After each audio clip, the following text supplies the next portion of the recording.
Continuamos con la segunda parte de la sesión 44 de la serie de disertaciones sobre el origen del cosmos y la vida. Vimos en la primera parte de la sesión 44 la revelación natural, un pequeño resumen de la revelación natural que habla de que Dios existe, que hay un Dios, hay un creador y conocemos parte de sus atributos a través de su creación, pero la revelación natural no es completa y vimos cómo la revelación sobrenatural está reflejada o está documentada en la Biblia. La Biblia es la palabra de Dios y cómo es confiable. Dimos argumentos que mostraban que la Biblia es confiable y uno de ellos eran las profecías. Y vimos algunas profecías, particularmente de Miqueas.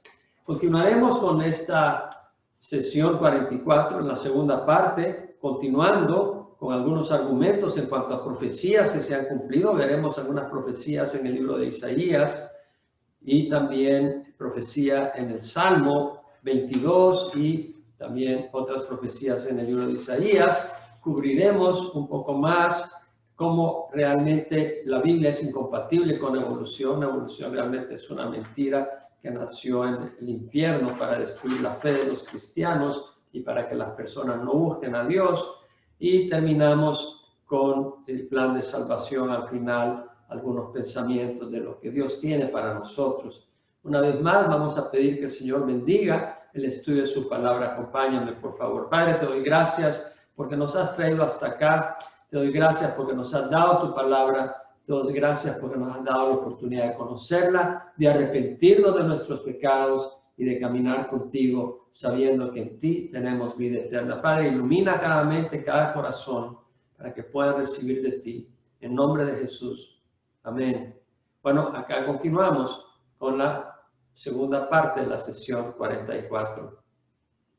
Bueno, consideremos que estas profecías fueron escritas antes de Jesucristo y los manuscritos del Mar Muerto, que fueron escritos antes de que naciera Jesús.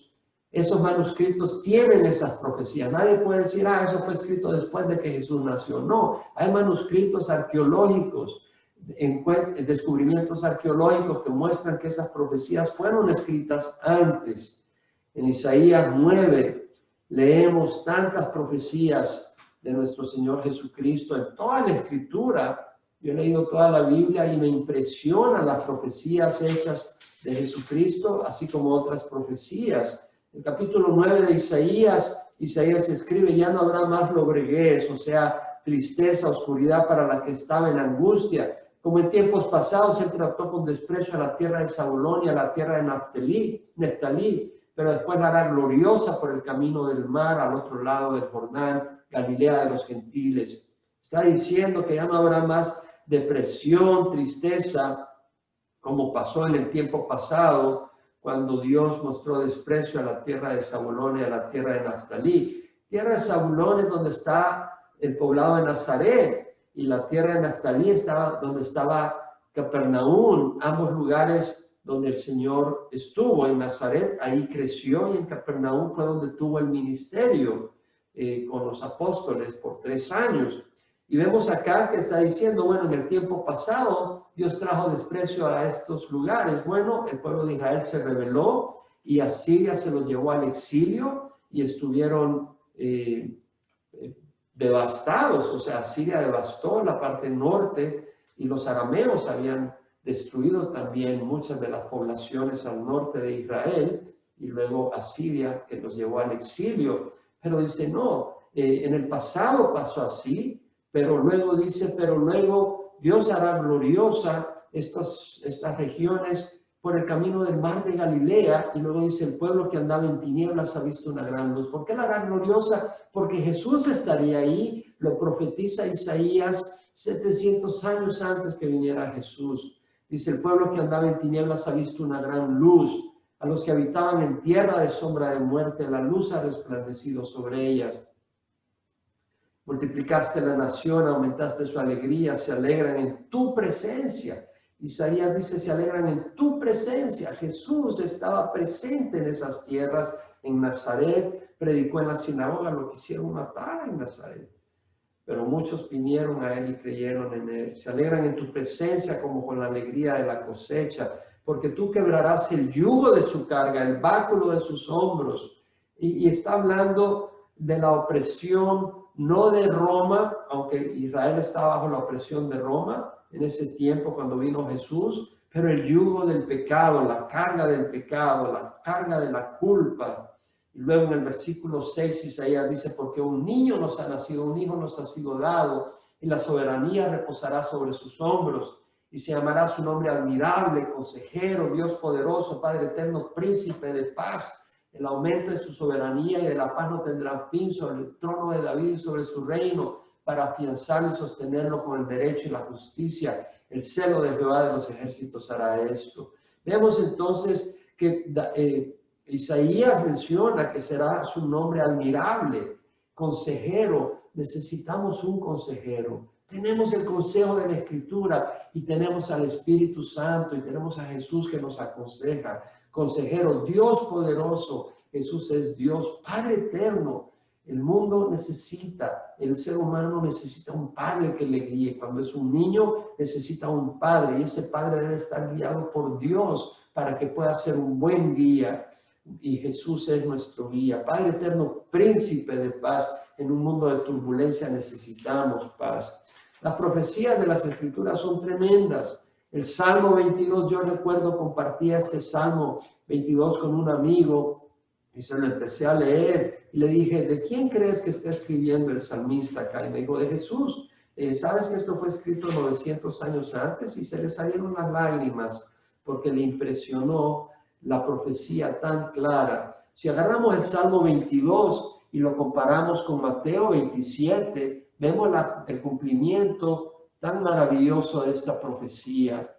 En el Salmo 22 leemos que David escribe al principio, Dios mío, ¿por qué me has abandonado? ¿Por qué estás tan lejos de mi salvación y de las palabras de mi clamor? David empieza a personificar lo que Jesús iba a sufrir. Y Jesús mismo en Mateo 27, versículo 46, leemos que antes de morir él exclamó, Eli, Eli, lema sabactani. Esto es, Dios mío, ¿por qué me has abandonado? Jesús fue abandonado en el sentido de que él recibió el pecado de la humanidad. Dios Padre no lo rescató, lo abandonó a morir, pero Jesús sabía eso, en su dolor expresó su dolor en su forma natural como un ser humano, pero perfecto y sin pecado, no reprochando a Dios, sino clamando de dolor porque moría abandonado, llevando el pecado de la humanidad. Y vemos en el Salmo 21, versículo 6, Salmo 22, versículo 6, que David dice, yo soy gusano, está hablando de forma figurativa, y no hombre, oprobio de los hombres y despreciado del pueblo. Es decir, cuando alguien trata a alguien como un gusano, así fue tratado Jesús. Y el versículo 7 dice, todos los que me ven de mí se burlan, hacen muecas con los labios, menean la cabeza diciendo que se encomiende a Jehová, que lo libre, que lo rescate, puesto que en él se deleita. Considera lo que está diciendo aquí David. Todos los que me ven de mí se burlan, hacen muecas con los labios, menean la cabeza, diciendo que se encomiende a Jehová. Eso ocurrió literalmente, textualmente, en Mateo 27. Leemos en los versículos 39 en adelante, que dice la palabra que cuando Jesús estaba siendo crucificado, los que pasaban le injuriaban, meneando la cabeza y diciendo, tú que destruyes el templo y en 3 días lo reedificas, sálvate a ti mismo, si eres el Hijo de Dios y desciende de la cruz. De igual manera, también los principales sacerdotes, junto con los escribas y los ancianos, burlándose de él, decían, a otros salvó, a sí mismo no puede salvarse. Rey de Israel es, que baje ahora de la cruz y creeremos en él. En Dios confía, que lo libre ahora, si él le quiere, porque ha dicho, yo soy el Hijo de Dios. Considera ambas escrituras, la del Antiguo Testamento y la del Nuevo Testamento. En el Salmo 22 dice David, todos los que me ven de mí se burlan, hacen muecas con los labios, menean la cabeza. Y en Mateo claramente leemos en el versículo 41 que dice, burlándose de él. David dijo, de mí se burlan. Versículo 39 de Mateo dice, le injuriaban meneando la cabeza. Exactamente lo que dijo David, que ellos menearían la cabeza burlándose. Y vemos que se cumple literalmente. En versículo 13 del Salmo 22 dice, ávidos abren su boca contra mí como un león rapaz y rugiente. Se estaban burlando del Señor y tentándolo y provocándolo.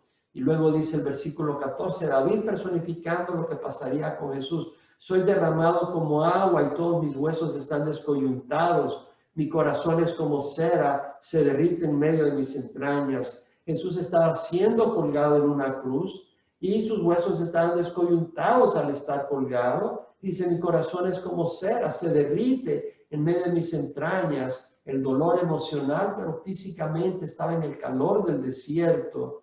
Y luego vemos que dice, como un tiesto se ha secado mi vigor y la lengua se me pega al paladar. En otras palabras, Jesús iba a tener sed. Jesús dice, tengo sed. Esas son una de las últimas palabras que dice Jesús, lo leemos en Juan 19.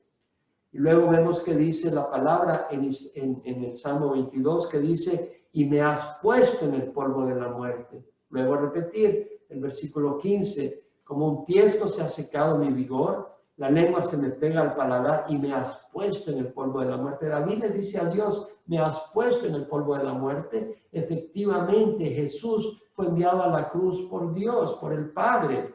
De tal manera amó Dios al mundo que envió a su Hijo unigénito para que todo el que crea en él no se pierda. Juan Bautista al ver a Jesús dijo, he aquí el Cordero de Dios que quita el pecado del mundo. Ese era un término bíblico, el Cordero de Dios que quita el pecado, es decir, el Cordero había que sacrificarlo y Jesús iba a ser sacrificado y por eso dice, fue el Padre que proveyó ese Cordero. Nosotros no teníamos un Cordero que proveer que fuera digno de ser aceptado por Dios. El Padre mismo envió su Cordero a su Hijo que se encarnó y tomó un cuerpo humano y fue sacrificado en la cruz como un cordero sacrificado por el pecado de la humanidad.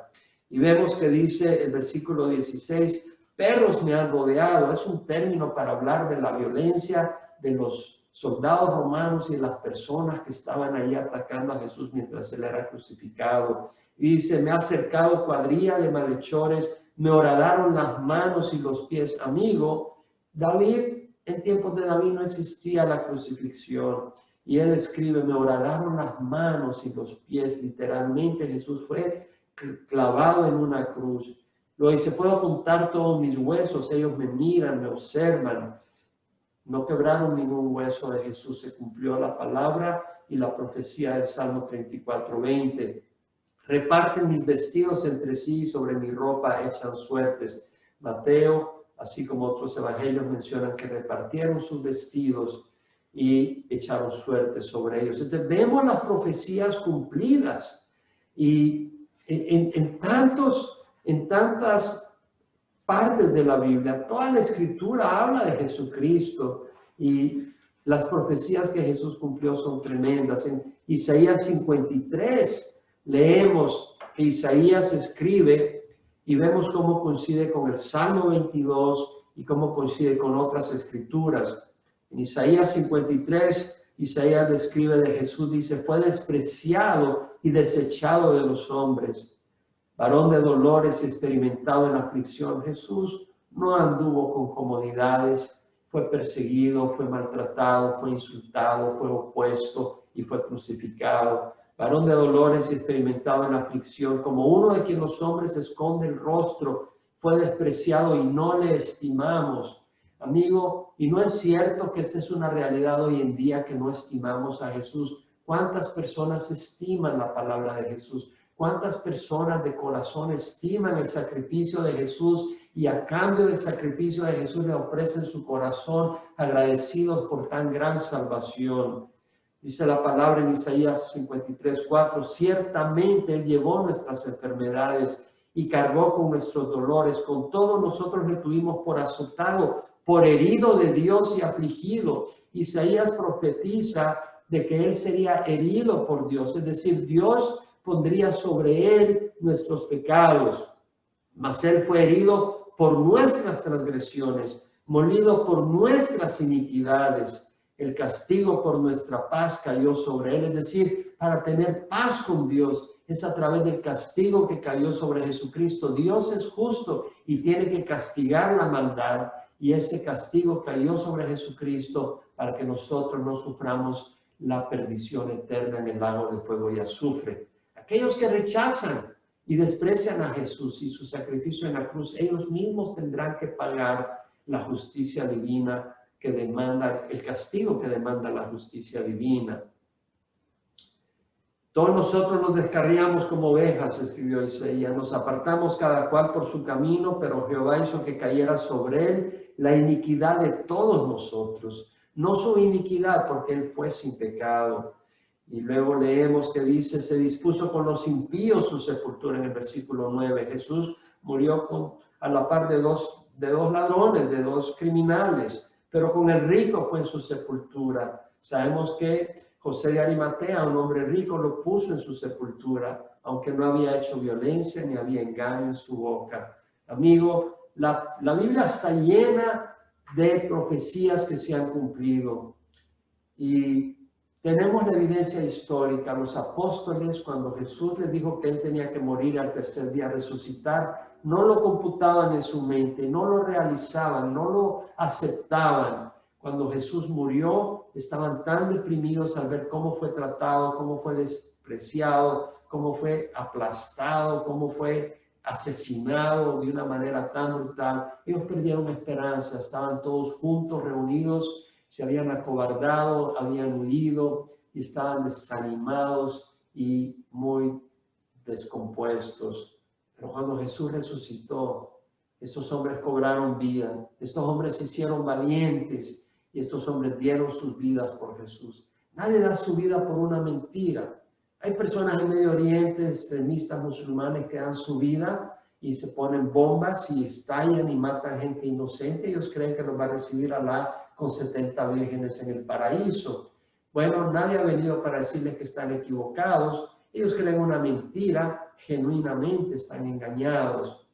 Es posible dar tu vida por una mentira si eres engañado.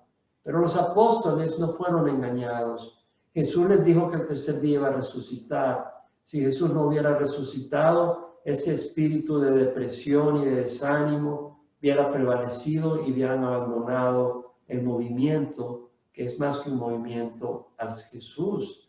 Hubieran perdido toda esperanza. Pero ellos dieron sus vidas por Jesucristo. ¿Por qué? Porque realmente Jesús resucitó. Ellos no ganaron nada en este mundo con decir que Jesús había resucitado. No ganaron nada en este mundo con proclamar que Jesús vive y que Él es el camino de salvación. Fueron perseguidos, fueron azotados, fueron rechazados, perdieron propiedades, fueron martirizados. Obviamente estas personas sí habían visto a Cristo resucitado y creyeron que sus promesas eran verdad porque pudieron ver al Cristo resucitado. Los milagros que hizo el Señor. Amigo, nuestro Señor hizo muchos milagros y estos hombres dieron testimonio de esos milagros y dieron sus vidas como testimonio de esos milagros. Jesús dijo, el cielo y la tierra pasarán, mas mis palabras no pasarán. La palabra de Dios es una revelación bendita de Dios. No la despreciemos, busquémosla. El salmista dijo, la suma de tu palabra es verdad. Amigo, tú lees las noticias y cuánta cosa de esa es mentira y falsedad, pero la palabra de Dios es verdad. ¿Qué revela la Biblia? La Biblia revela que Dios creó el universo por el poder de su palabra. Desde el principio, en el primer versículo leemos, en el principio creó Dios los cielos y la tierra. Y por el poder de su palabra, porque Jesús dijo Dios, sea la luz, y hubo luz. Y de la misma manera Dios creó el resto del universo. El Salmo 33, 6, 9 habla de ese poder de Dios por su palabra. Por la palabra de Jehová fueron hechos los cielos y todo su ejército por el aliento de su boca. Porque Él habló y fue hecho, Él mandó y todo se confirmó. Fueron días normales. Dios creó el universo en 6 días. Hubo tarde y hubo mañana cada día. Y el ser humano fue creado en el 6º día hace unos 6,000 años. Si vemos la genealogía de Jesús a partir de Adán, fueron menos de 100 generaciones. Los evolucionistas dicen que el ser humano tiene 180,000 años en la tierra, el Homo sapiens, 180,000 años, amigo. Eso serían muchas generaciones, pero la Biblia nos enseña que desde Adán a Jesús solo hubieron menos de 100 generaciones. O la Biblia está en lo correcto o evolución. Amigo, evolución no es verdad, es una mentira, es un engaño para destruir la fe, es enemiga de Dios y su palabra.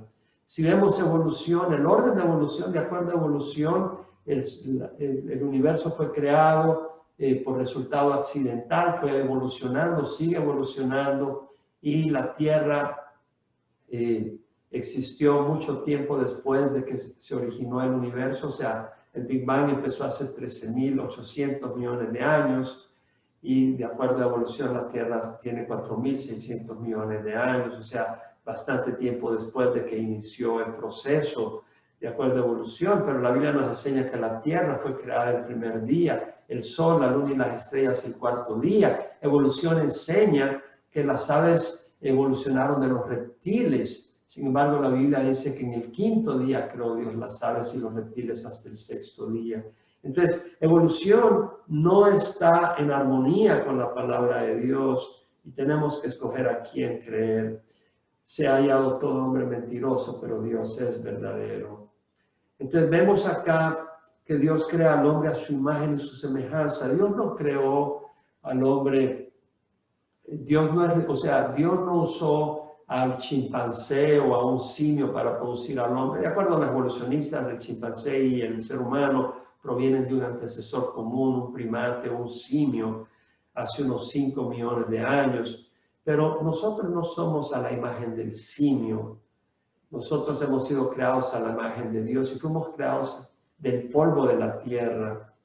Y los evolucionistas creen que somos a la imagen de los simios, y no es así. La Biblia nos muestra que no es así. Cuando Dios creó el universo, todo era perfecto. En el capítulo 1 de Génesis, al versículo 31, leemos que cuando Dios terminó la creación, dice, vio Dios todo lo que había hecho y aquí era bueno en gran manera. Fue la tarde y fue la mañana el sexto día. Era bueno en gran manera, no había enfermedades, no había muerte, no había violencia. En la tierra los animales eran herbívoros y el ser humano se le dio los frutos, las plantas como alimento. La Biblia nos enseña que la muerte es resultado del pecado. La paga del pecado es muerte. El Señor le dijo a Adán, el día que comas del fruto del conocimiento del mal, del conocimiento del bien y el mal, ciertamente morirás. No comas del fruto del árbol del conocimiento del bien y del mal, porque el día que del comas ciertamente morirás. Adán se rebeló y comió del fruto cuando Eva fue engañada por Satanás y entró la muerte. La muerte es resultado del pecado. Y la Biblia dice que todos hemos pecado y no alcanzamos la gloria de Dios. Todos hemos descendido de Adán, trayendo esa naturaleza pecadora y rebelde. Jesús aceptó Génesis, el diluvio, la historia de Sodoma y Gomorra, la historia de Jonás como eventos históricos.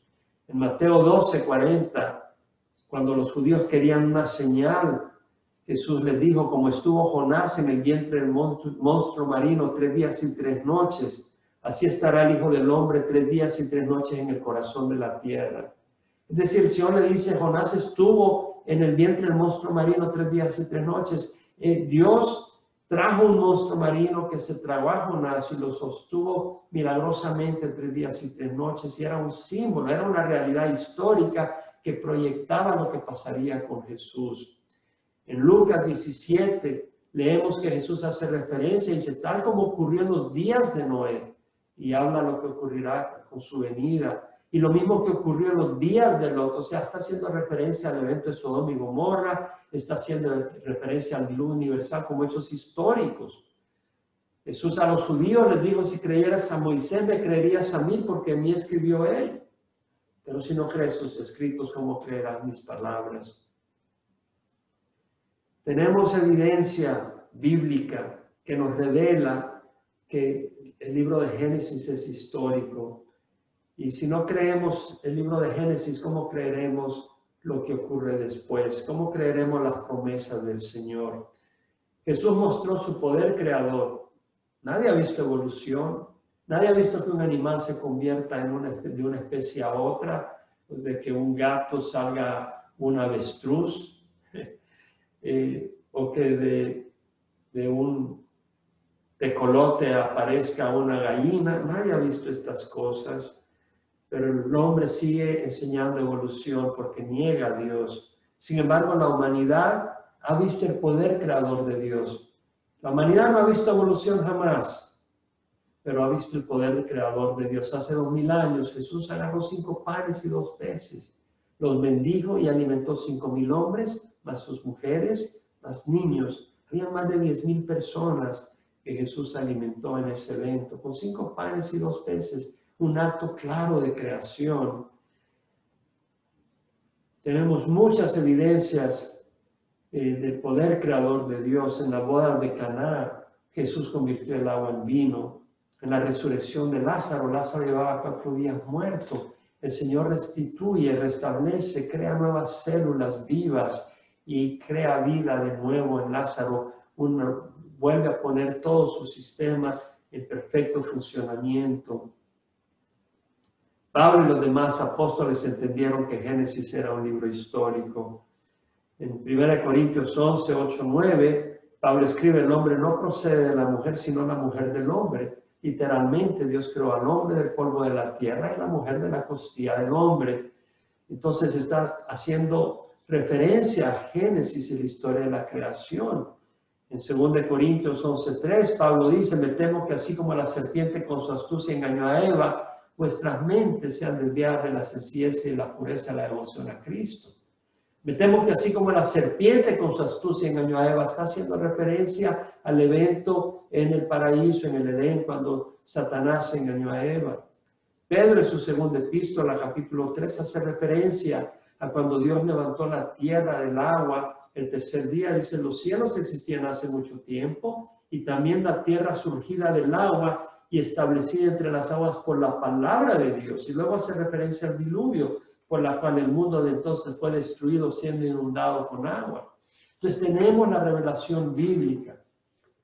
Y por eso hemos hecho toda esta serie, para mostrarte que la revelación natural apunta que hay Dios, y hemos enseñado los 11 capítulos de Génesis para que conozcas los fundamentos de la fe cristiana.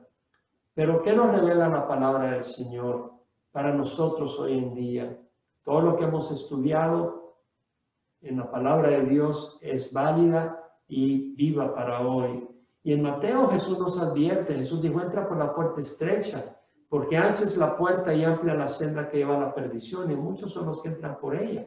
Pero angosta la senda y estrecha la puerta, angosta la puerta y estrecha la senda que lleva a la vida, y pocos son los que la hallan. Entonces, realmente el Señor nos está diciendo, Jesús nos está diciendo, el mundo va por un camino de rebeldía y ellos establecen su propia moralidad, sus propias leyes, pero ese camino, o su propia religión y su propia idolatría, pero ese camino es camino de destrucción. Jesús dice: entra por la puerta estrecha, porque ancha es la puerta y amplia la senda que lleva a la perdición, y muchos son los que entran por ella, pero estrecha la puerta y angosta la senda que lleva a la vida. Jesús dijo que Él era la puerta al redil de las ovejas.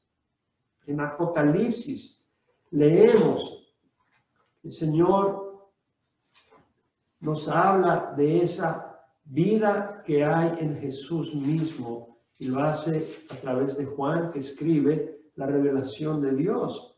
Y en Apocalipsis capítulo 21 leemos que el Señor dice: he aquí, hecho está, yo soy el alfa y la omega, el principio y el fin. Al que tiene sed, yo le daré gratuitamente de la fuente del agua de la vida. Si tú tienes sed de la verdad, Jesús es la verdad, Jesús es el agua viva. Jesús dijo cuando estaba en Jerusalén, cuando estaba en la tierra, en el tiempo de la fiesta de los tabernáculos, se paró en el último día de la fiesta y dijo: si alguno tiene sed, que venga a mí y beba. Como dice la Escritura, todo el que cree en mí, de lo más profundo de su ser brotará ríos de agua viva. Si tú tienes sed por conocer la verdad, si tú tienes sed por significado verdadero y no estás satisfecho con este mundo, ven al Señor. Y dice, Juan escribe las palabras de Dios: el vencedor heredará estas cosas. Está hablando de un nuevo cielo y una nueva tierra, y seré su Dios y él será mi hijo. Él habla de un nuevo cielo y una nueva tierra. En el capítulo 21, versículo 1 dice Juan, vi un cielo nuevo y una nueva tierra, porque el primer cielo y la primera tierra pasaron y el mar ya no existe. Y vi la ciudad santa, la nueva Jerusalén que descendía del cielo de Dios, preparada como una novia ataviada para su esposo. Jerusalén nueva, un nuevo cielo donde habitaremos los que hemos puesto la fe en Jesús como la novia de Jesús. Entonces oí una gran voz que decía desde el trono, he aquí el tabernáculo de Dios está entre los hombres, y Él habitará entre ellos, y ellos serán su pueblo, y Dios mismo estará entre ellos. Esa promesa del Señor. Versículo 7 dice el Señor, el vencedor heredará estas cosas, y yo seré su Dios y Él será mi hijo. Podemos tener la vista puesta en el futuro eterno. Qué absurdo es poner la vista solo en lo temporal, cuando esto temporal, después de 30, 40, 50, 60, 70 años se acaba y empieza la eternidad. ¿Dónde vas a pasar la eternidad? El Señor dice, el vencedor heredará estas cosas prometidas y yo seré su Dios y Él será mi hijo. El vencedor, Juan escribe, todo el que es nacido de Dios vence al mundo, y esta es la victoria que ha vencido al mundo, nuestra fe. Nuestra fe en Jesús nos da la victoria, porque al creer en Jesús le vamos a seguir. Y si Jesús está con nosotros, ¿quién contra nosotros? Pero luego hay una advertencia.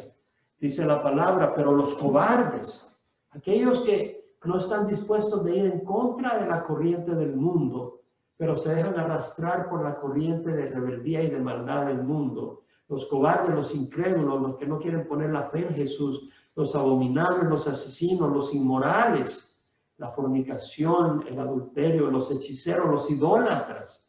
No puedes tener imágenes y arrodillarte a ellas. Y todos los mentirosos tendrán su herencia en el lago que arde con fuego y azufre, que es la separación segunda, la muerte segunda. La palabra muerte quiere decir separación. La muerte física es la separación del cuerpo de la vida física. La muerte espiritual es la separación del hombre de Dios. Y esta muerte segunda es la separación eterna del hombre de Dios. Ya no hay esperanza. Queda separado de Dios para siempre, sufriendo en el lago que arde con fuego y azufre.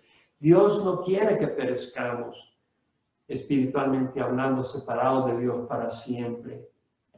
¿Cuál es el plan de Dios para nosotros? Que vengamos a su Hijo Jesucristo.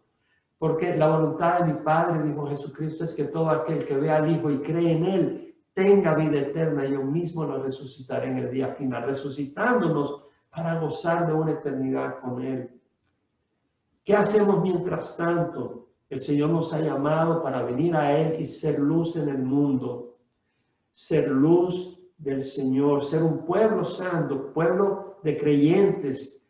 Pedro escribió esto de los creyentes, dijo, soy linaje escogido, real sacerdocio. Ahora nosotros, los creyentes, somos sacerdotes y tenemos un sumo sacerdote que es Jesucristo. Somos sacerdotes en el sentido que podemos venir a Dios a través de Jesucristo y poder orar por nuestros hermanos, orar por otras personas. Soy linaje escogido, real sacerdocio, real, es decir, somos sacerdotes, hijos de un rey, si hemos nacido de nuevo. Nación santa, no como una nación geográfica, sino una nación de que somos un pueblo cuyo rey es Jesucristo. Pueblo adquirido para posesión de Dios. Hemos sido adquiridos con un precio impresionante, la sangre de Jesús, a fin de que anunciéis las virtudes de aquel que os llamó de las tinieblas a su luz admirable. Dios nos ha sacado de la oscuridad para caminar en la luz y compartir con otros esa luz y llamarnos a ellos a que vengan a Jesús, que es vida. Y mientras tanto, el Señor trabaja en nuestras vidas. En 2 Corintios 3:16, Pablo escribe, cuando uno se vuelve al Señor, cuando venimos a Jesús, el velo es quitado. Muchas veces estás practicando religión, pero la religión no salva. Y cuando vienes a Jesús, entiendes la palabra y te alimentas con la palabra y caminas con Jesús. 2 Corintios 3:16 dice, cuando uno se vuelve al Señor, el velo es quitado. Ahora bien, el Señor es el Espíritu. Donde esté el Espíritu del Señor hay libertad. Somos libres, no para pecar, porque el que peca es esclavo del pecado. Y donde esté el Espíritu del Señor hay libertad, pero nosotros todos con el rostro descubierto, contemplando como un espejo la gloria del Señor, como en un espejo, no directamente, pero a través de la palabra de Dios contemplamos al Señor y le conocemos. Contemplando como en un espejo la gloria del Señor, estamos siendo transformados en su misma imagen, de gloria en gloria como por el Señor el Espíritu. Es decir, el Espíritu Santo es enviado a nosotros, el Señor lo prometió. Dijo, recibiréis poder cuando el Espíritu Santo descienda sobre vosotros y me seréis testigos en Jerusalén, en toda Judea y Samaria, hasta los extremos del mundo. Cuando tú recibes a Jesucristo, el Espíritu Santo entra en tu vida y te empieza a guiar y a dar fuerza para caminar en su camino y empieza a transformar tu carácter y a moldearte a la imagen de Jesús. Y cuando venga a Jesús, seremos completados en esa imagen perfecta de Jesús, transformados a su imagen. Esa es la promesa del Señor. Hay tanto que podemos compartir. No me quiero alargar más. Pudiera seguir compartiendo por mucho tiempo, pero creo que he compartido suficiente en esta sesión donde mostramos que Dios habla. Y Dios ha hablado hoy a través de su Espíritu Santo a tu corazón. Y si tú no has recibido a Cristo Jesús, yo te invito a que lo recibas hoy en tu corazón, que recibas a Jesús, conozcas su palabra y camines en su voluntad hasta el día en que Jesús venga y nos lleve a su reino eterno, o hasta el día que Él te llame, si es que no ha venido todavía, y tú vayas a Él. Vamos a orar para que recibas a Jesús. Deja la mentira, deja el engaño, cree en Jesús, no te reveles a la verdad revelada en la naturaleza y en su palabra. Nuestra fe es lógica, es razonable, es obvia y es verdad. Te invito a que recibas a Jesús. Ora conmigo. Padre Santo, te ruego perdón por mis pecados. Hoy recibo a Jesucristo como mi Señor y mi Salvador. Te doy gracias, Señor, por derramar tu sangre en la cruz por mí. Creo que tu sangre es preciosa y paga por mis pecados. Hoy recibo, Señor, por fe tu Espíritu Santo para que me guíe, me ayude a rechazar el pecado y a obedecer tu voluntad. Y me ilumine la mente, Señor, en tu palabra. Te doy gracias, Señor, en nombre de Jesús. Amén. Si hoy has recibido esta palabra, el Señor ha entrado a tu corazón. Jesús dijo, yo estoy a la puerta y toco. Si alguno escucha mi voz y abre la puerta, yo entraré y cenaré con él y él conmigo. Como abres la puerta, recibiendo su palabra, y Él entra a través de su Espíritu Santo y tiene comunión contigo. Ya no estás solo. Lee la Biblia, lee la palabra de Dios, congrégate en un lugar donde Cristo es Señor, donde a Él únicamente se le adora, donde se estudia su palabra y se convive en su amor. Gracias por tenernos contigo, por recibir esta enseñanza. Compártela con otros y camina con el Señor, que tenemos un futuro eterno. No somos resultado de accidente. Jesús te ama, Jesús me ama, Jesús nos ama. Pero Jesús es santo, Dios es santo. Castiga la iniquidad y no podemos caminar en pecado y esperar ir al cielo. Tenemos que poner nuestra fe en Jesucristo, y si tú estás caminando en pecado y crees que caminas con el Señor, te estás engañando. Si estás caminando en pecado, pídele perdón a Dios y camina con el Señor. Si le has recibido, dice la palabra, si confesamos nuestros pecados, Él es fiel y justo para perdonar nuestros pecados y limpiarnos de toda injusticia. Pídele perdón, levántate y camina con el Señor. Gracias de nuevo por tenernos contigo. El Señor te bendiga. Comparte este estudio y los estudios anteriores. Son 43 sesiones que hemos enseñado antes. Esta es la 44ª y tenemos una más que queremos compartir para cerrar esta sesión más bien dicho, esta serie de disertaciones sobre el origen del cosmos y la vida. Señor te bendiga. Hasta la próxima.